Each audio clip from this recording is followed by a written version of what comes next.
for the €5 million reproductive and maternal health project, adding that the goal is to move sustainable investment partnerships. Minister of Budget and Economic Planning, Senator Abubakar Bagudu, and Minister of Health,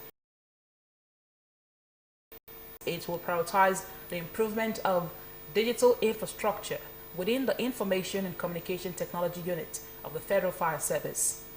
Controller General of the Service, Samuel Olumode Adeyemi, stated this during the 2025 Cybersecurity Awareness Day in Abuja, with the theme, Advancing the Cause of Cybersecurity in the Operations of the Federal Fire Service and Sustainable Practice Among Personnel. Represented by the Deputy Controller General in charge of Policy, Planning, Research and Statistics, Ijoma Okidi, Adeyemi said cybersecurity is now central to the service's mission, warning that any digital breach could disrupt emergency response and endanger lives and property. He noted that the service's digital transformation aligns with the Ministry of Interior's e-reform mandate and pledged continued investment in advanced infrastructure, robust policies, and regular training. Head of the ICT unit, Chief Superintendent of Fire, Sarah Hassan, also emphasized that cybersecurity is a shared responsibility that ensures safer and more resilient service delivery. Participants at the event included representatives from the Nigerian Army, the Economic and Financial Crimes Commission, and the Nigerian Correctional Service. With the growing reliance on technology, the Federal Fire Service says it is determined to keep its digital system secure to guarantee faster and safer emergency responses nationwide.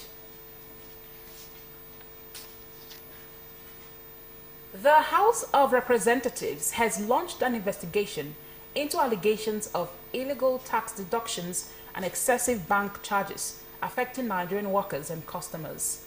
The House of Representatives has set up an ad hoc committee to probe the alleged illegal deduction of taxes and sundry charges from the salaries of civil and public servants, as well as multiple bank charges imposed on customers nationwide.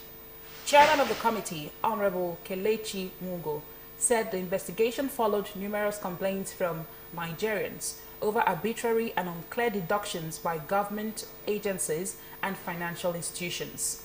Speaking at the inauguration of the committee in Abuja, Mungo said the move is aimed at promoting transparency, fairness, and accountability in the nation's financial system. He explains that the committee would examine how taxes and levies are applied, investigate cases of non-remittance, and review bank charges such as value-added tax on existing fees. Mungo assured that the panel would make decisive recommendations to safeguard the financial rights of Nigerians, urging banks, regulators, and relevant agencies to cooperate fully. Representing the Speaker, Honorable Tajuddin Abbas, the Chief Whip, Honorable Usman Bello Kumo, reaffirmed the House's commitment to protecting citizens from financial exploitation, saying multiple bank charges have eroded public trust and strained household incomes. He urged the committee to carry out its work with integrity and objectivity, assuring that the House will act swiftly on its findings to ensure fairness in Nigeria's financial sector. The House says the outcome of the investigation will help restore confidence in the country's financial system and strengthen protection for Nigerian workers and bank customers. The Chief of Army Staff, Lieutenant General Waidi Shaibu, has approved the appointment and redeployment of senior military officers to key positions in a major shakeup aimed at boosting the effectiveness of the Nigerian Army. In a statement signed by the Acting Director of Army Public Relations, Lieutenant Colonel Apollonia Anele, the new postings are part of efforts to reinvigorate leadership, strengthen command structures, and enhance operational readiness across formations and units of the Nigerian Army. Among the newly appointed senior officers, Major General Bamidele Alabi becomes Chief of Policy and Plans, while Major General Jamal Abdusalam moves to Defense Headquarters as Chief of Defense Operations. Major General Peter Mala has been appointed Commander of the Training and Doctrine Command, and Major General Samson Jia is now Chief of Defense Accounts and Budget. Others include Major General Mayirenso Sarasil as Chief of Operations, Major General Isa Abdullahi as Chief of Administration, and Major General Musa Etsu Ndagi as Chief of Civil Military Affairs. Also appointed are Major General Godwin Mukot as Corps Commander Infantry, Major General Umar Abubakar as Commander Armor Corps, and Major General John Adeyemo as Corps Commander Artillery. The Army says the new appointments reflect General Shaibu's commitment to strong leadership, efficient command, and renewed focus on national defense and security operations. The Chief of Air Staff, Air Marshal Sunday Anele, has approved a major shakeup in the Nigerian Air Force with the appointment and redeployment of several senior officers. In what has been described as a strategic move to strengthen efficiency and enhance synergy within the Nigerian Air Force, Air Marshal Sunday Anele has approved the appointment of new principal and command officers across various units and formations.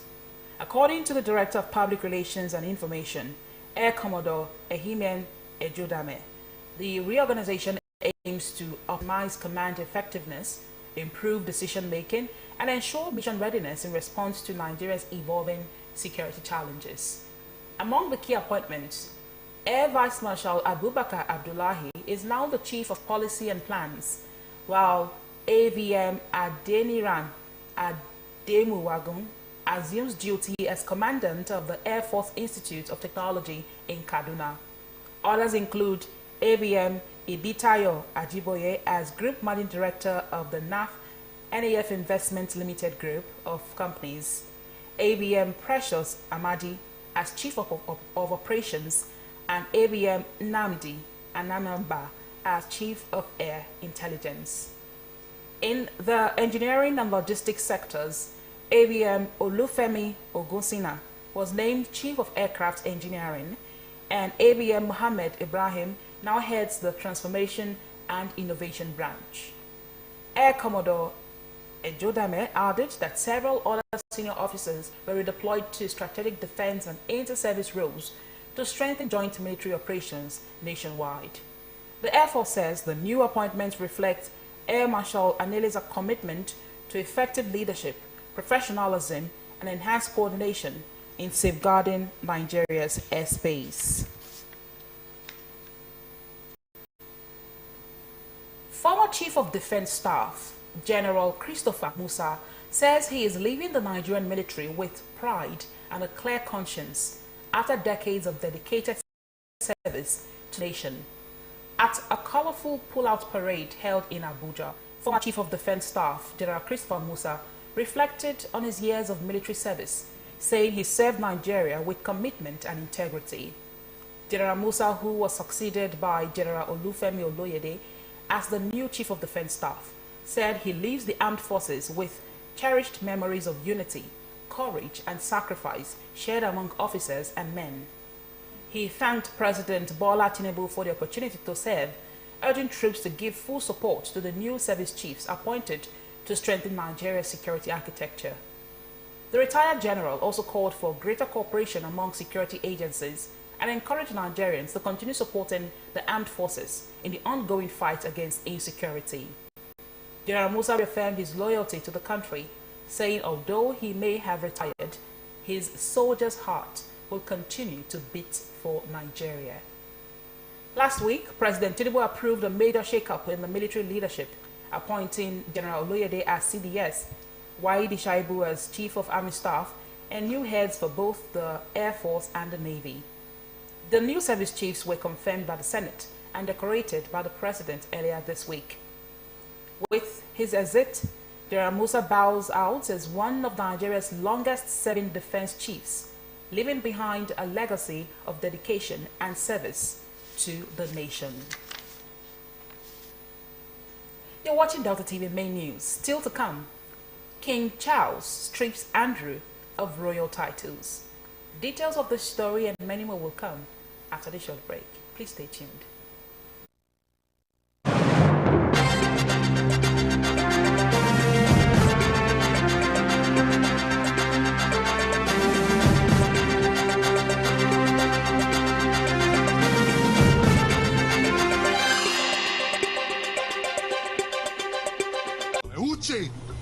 Come go collect the goods we pay for.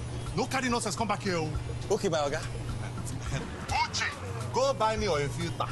No buy for Pascal, no. Hey, he go cheat you. I don't hear, Oga, I don't hear. I go call you back. Hello, Johnny. Hey, I beg you, get radiator. Okay, my boy, they come your shop now. Come collect them, eh? Uche. Oga, I don't go Pascal again, no. Go Johnny shop now. Uche. Go that boy shop, come bring a filter. Free on Glow Talk Master. Talk for 6 minutes and get 6 minutes free. Plus 50 megabytes of data. Free. Dial star 606 hash. New customers also enjoy a welcome bonus. This one winning flash me like before. If you like say things don't change, oh. Now where I don't get Glow Talk Master, eh? I go dey call you go fear. I go call you tire. You go tire. Put your where you dey now. Sir, you register your Glow SIM, abi? Glow Unlimited.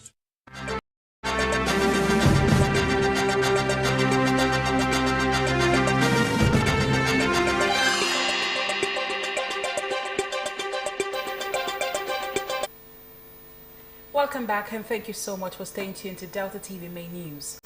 We'll now move to the global scene as we join our World News Desk. In a dramatic move marking one of the biggest royal shake-ups in decades, King Charles III has stripped his brother, Prince Andrew, of his royal titles and evicted him from the Windsor residence.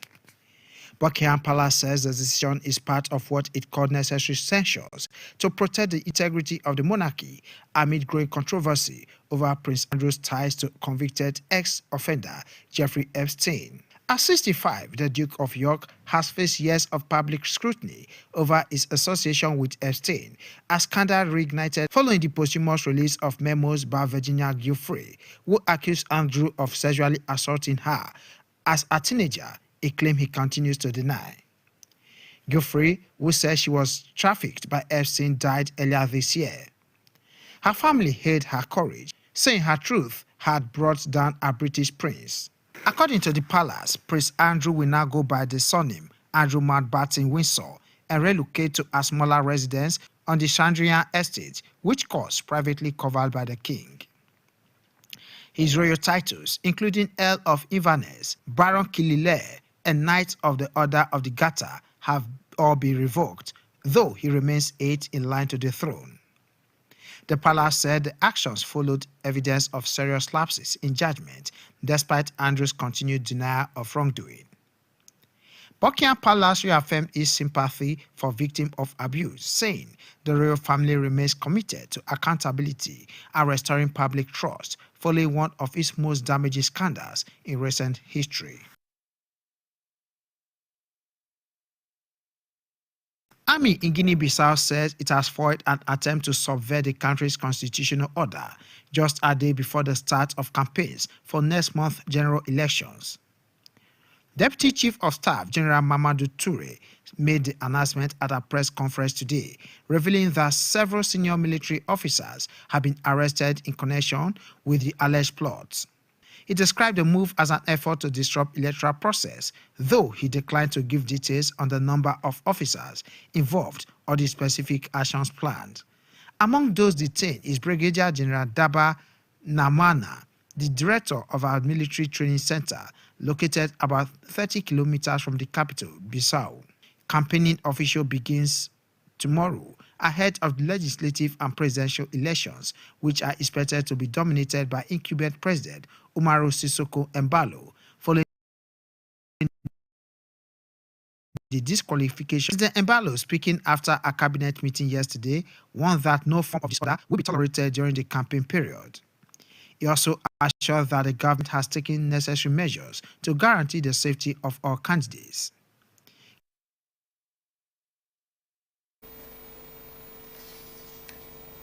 Now let's join our business news desk for stories on business and the economy. The Securities and Exchange Commission, SEC, has revealed that Nigerians have lost an estimated 316 billion naira to Ponzi schemes and illegal fund managers over the years. The head of FinTech and Innovation Department at the Commission, Abdulrasheed Dan Abu, disclosed this during a journalist academy organized by the Commission in Abuja. Mr. Dan Abu explained that Ponzi schemes are fraudulent investment operations that pay returns to old investors from the contributions of new ones rather than any legitimate business activity. He blamed the rise of such schemes on greed and the quest for instant wealth, warning that even educated individuals are falling prey despite increased awareness. He recalled notorious examples such as MMM Nigeria, which lured thousands with promises of 30% monthly returns and cost losses of over 18 billion naira. He also mentioned New Nation Women in Oil, which trapped about 115,000 rural women under the guise of a government-backed empowerment program. According to SEC data, losses include 7 billion naira in Galaxy Construction and Transportation, 3.5 billion naira in Barra Finance, 2.5 billion naira in Famsi Eatbiz, and over 100 billion loss through so-called wonder banks like Nospeto Oil and Gas. The largest single case under investigation is valued at more than 174 billion naira. SEC is urging Nigerians to verify investment platforms and avoid schemes that promise unrealistic returns, reminding the public that only registered operators can guarantee investor protection. Let's join our sport news desk for happenings in the world of sports. Nigeria's Flamingos are back in the country after crashing out of the 2025 FIFA Under-17 Women's World Cup in Morocco. Players and officials of the team flew into Abuja today morning from Casablanca. Bankole Olowokore's led side exited the competition at the round of 16 stage, losing 4-0 to Italy. The Flamingos recorded only one win out of the 4 games they played at the competition. They lost their first 2 games to Canada and France. Their only win came in the 4-0 thrashing of debutants Samoa. Nigeria made it to the round of 16 as one of 4 best third-place teams.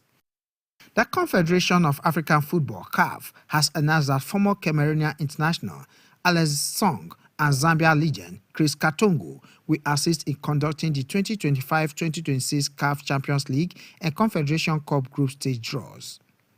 The highly anticipated draws will take place on Monday in Johannesburg, South Africa. CAF described both former stars as 2 legends, 2 leaders representing Central and Southern Africa at the big stage, highlighting their immense contributions to African football during their illustrious career. Song, a former Arsenal and Barcelona midfielder, represented Cameroon at multiple Africa Cup of Nations and World Cups, while Katongo captained Zambia to their historic 2012 AFCON triumph. The draw will officially set the stage for the group phase of Africa's top club competitions as teams across the continent battle for continental glory.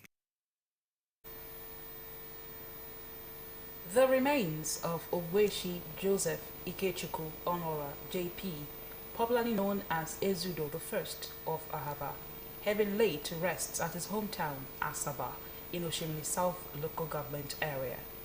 Henry Onagwa reports.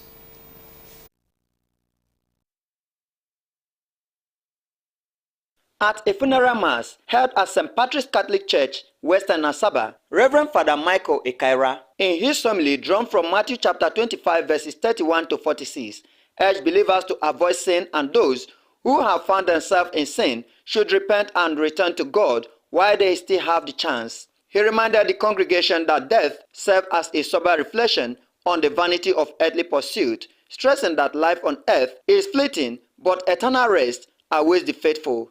The cleric admonished believers to live each day with the consciousness that they would one day return to their Creator. Father Ekaira referenced the parable of Lazarus and the rich man.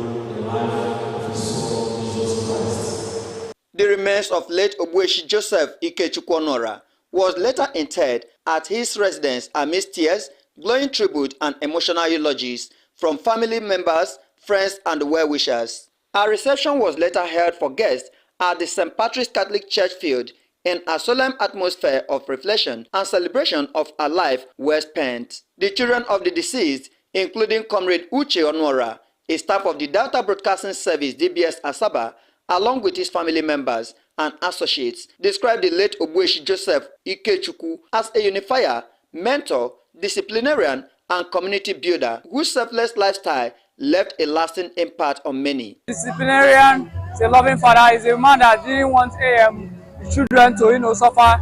He went all his way to actually make sure that the children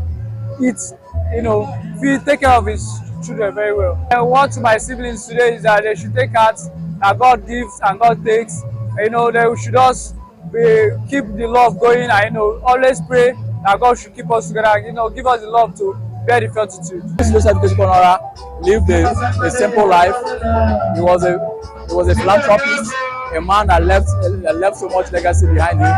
And the way the children, we have lost a vital part of us. My daddy was my best friend, my provider, my protector. I love my daddy so much. I'm going to miss him. The funeral ceremony was attended by staff of DBS Asaba, led by the general manager, Mrs. Christine Jobome Emetulu. The late Obueshi Joseph Ikechukwu Onwuora JP, Ezudo 1 of Ahaba, is survived by his wife, Mrs. Vera Onwuora, children, and other relatives. Henry Onogwa reported.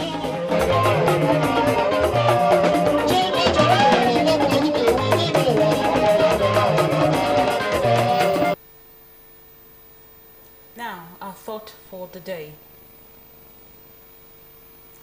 Doubt kills more dreams than failure ever will.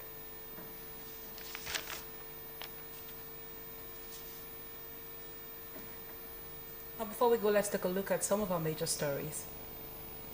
Secretaries to the government of All Progressive Congress governed states have commended the leadership of President Bola Tinubu and the progressive governors for their commitment to deepening governance reforms, promoting intergovernmental collaboration, and delivering the promises of the renewed hope agenda to all Nigerians.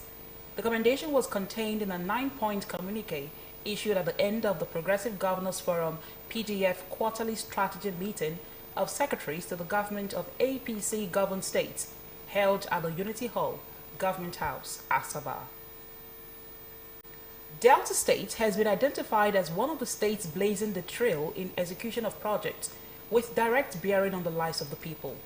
Some members of the secretaries to the government of APC governed states underscored this when they visited some ongoing and completed projects of the state government in Asaba. The federal government of Nigeria has signed 3 landmark agreements with the European Union and ECOWAS to strengthen local pharmaceutical production and improve healthcare delivery across West Africa. The 3 agreements enabling local manufacturing of health, immunization and nutrition commodities in Nigeria, quality uplifts of advancing local industry in medicine standards, and strengthening reproductive health and rights in West Africa were signed during the Nigeria EU Health Investment Forum in Abuja. And abroad, in a dramatic move marking one of the biggest royal shakeups in decades, King Charles III has stripped his brother, Prince Andrew, of his royal titles and evicted him from his Windsor residence.